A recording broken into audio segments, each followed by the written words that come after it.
Okay, now let's say that we are looking at solving for a first order linear differential equation whereupon the equation is not quite presented in standard form. And what I mean by this, okay, in the standard form you would have just the derivative with no variable coefficient or constant other than 1 alongside it. But here we're looking at solving for y, whereupon we have 2x times dy over dx plus y is equal to 3x.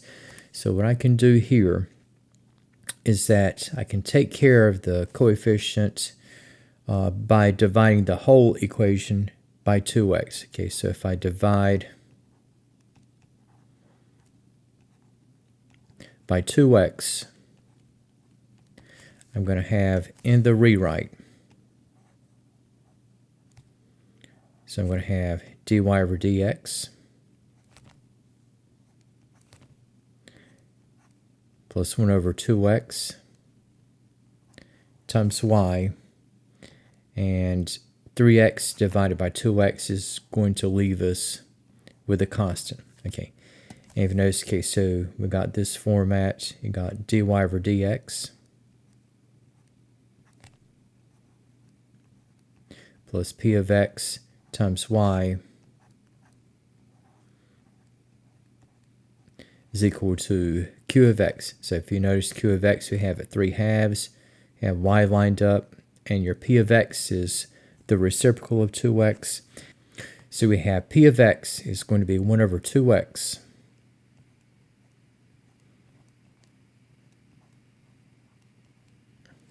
and the integrating factor, once again, it's going to be e to the integral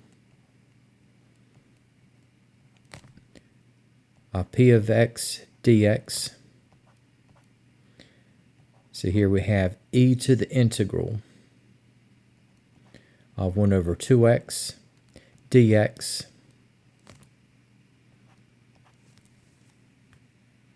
and what I'm going to do here,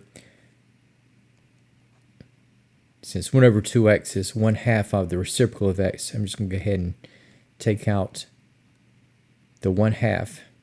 So you have e to the integral, in this case of 1/2 of 1 over x dx. So I can rewrite this as e to the 1/2 of the antiderivative of the reciprocal of x. So I'm now looking at e to the 1/2 of the natural logarithm of x. And I'm going to rewrite this. Okay, if you notice, you're going to have e and natural log will cancel each other. But first of all, I have to rewrite the 1/2 as an exponent, where I'm going to have this statement rewritten as e to the natural logarithm of x raised to the 1/2. So for the integrating factor, okay, the e goes out completely. And here we can say that the integrating factor is x to the 1/2 or the square root of x. And so the integrating factor, which we have at x to the 1/2 or the square root of x, we're going to use this to multiply the standard form of this first order linear differential equation. Okay, so again, we have the square root of x times dy over dx, and we have plus 1 over 2 times the square root of x. Notice you have like the square root of x divided by x leaves square root of x remaining on the bottom. Okay, so we have 1 over 2 times the square root of x multiplied by y, and we have equal to 3 halves of the square root of x. Okay, and so again, I rewrote this equation in the standard first order linear differential equation form, where we had p of x to be, once again, the reciprocal of 2x, and the integrating factor from this comes out to the square root of x. Okay, so you have a bit of crowding among the terms, and if I happen to botch the multiplication on the side that has the derivative, there is a bit of a self-correcting mechanism. So there is a bit of a self-correcting mechanism because the left-hand side is... Okay, so if I botch the multiplication on the left-hand side, just remember there is a bit of a self-correcting mode.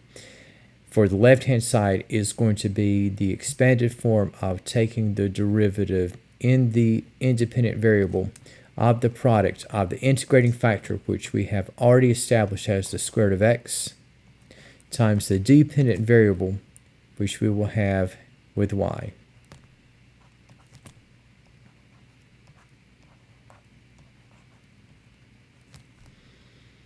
And we have integrating over both sides. And what I'm going to do here is to have d over dx of the square root of x times y. And I will just go ahead and write the right-hand side in exponential terms. Square root of x is going to be x to the 1/2. And integrating over both sides. Okay, so I'm going to have, in this case, I have the square root of x times y is equal to 3/2 of the integral of x to the 1/2 dx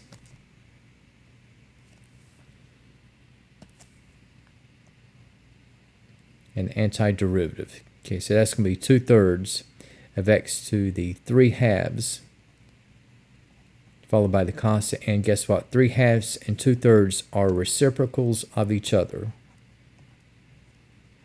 So the square root of x times y.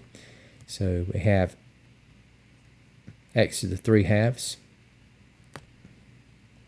followed by the constants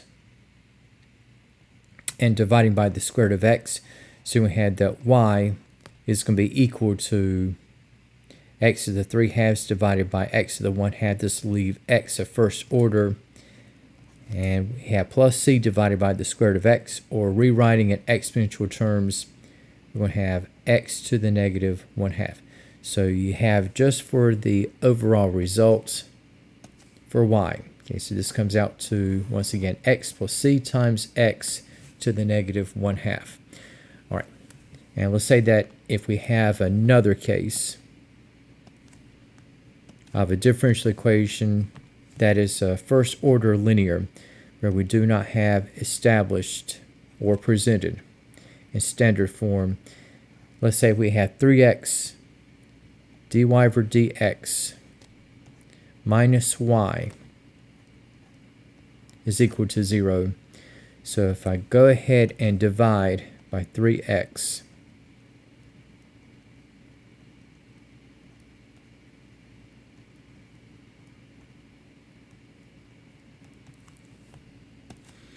so we're going to have here, we've got dy over dx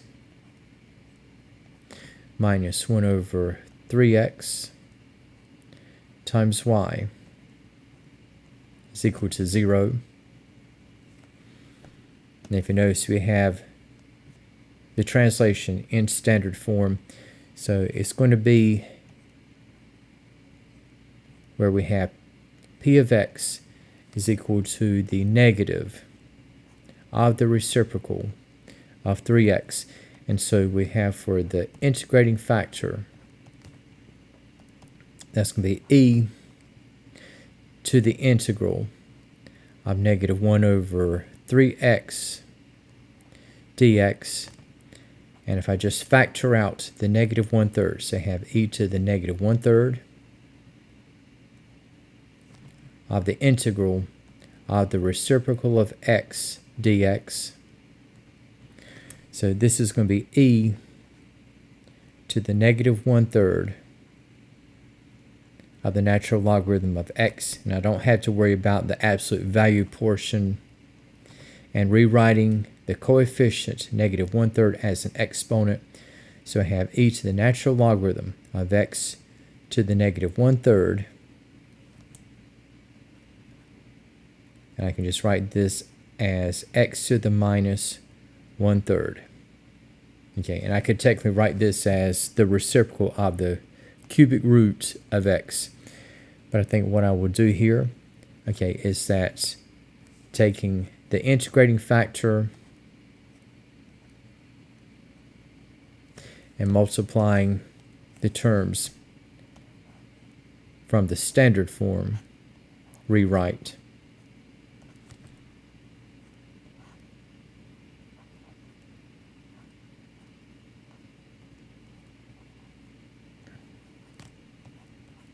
Okay, if you notice, this is kind of a hideous display. And say that you don't care to deal with the complicated algebra, but if you got the right standard form and you got the correct integrating factor, not that I condone shortcuts, but if you don't care to deal with the complicated exponential algebra, again, this is just your rule of thumb. Once you identify the integrating factor, going past the stage of technically multiplying all the terms from the standard form of the equation out by the integrating factor, what you're going to have here is that, if you notice in this left-hand side, this is going to be the expanded form, and instead of just worrying about the expanded form so much, if you got the right integrating factor,